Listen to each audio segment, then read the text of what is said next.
très fréquemment, lorsque les droits de l'homme sont violés et qu'on n'obtient pas réparation devant les juridictions nationales,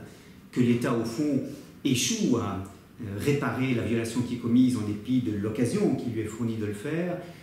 très souvent, on a le choix entre différents types de communication, de requêtes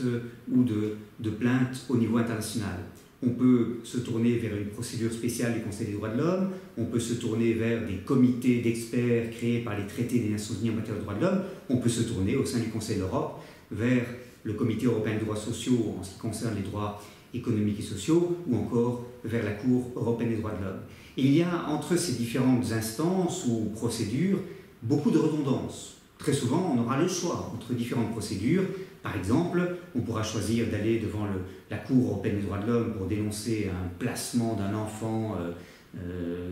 dont on craint qu'il soit maltraité au sein de sa famille, et très exactement, la même dénonciation pourra se faire devant le comité des droits de l'enfant au sein des Nations Unies. Et donc, les avocats, les juristes, les ONG doivent être attentifs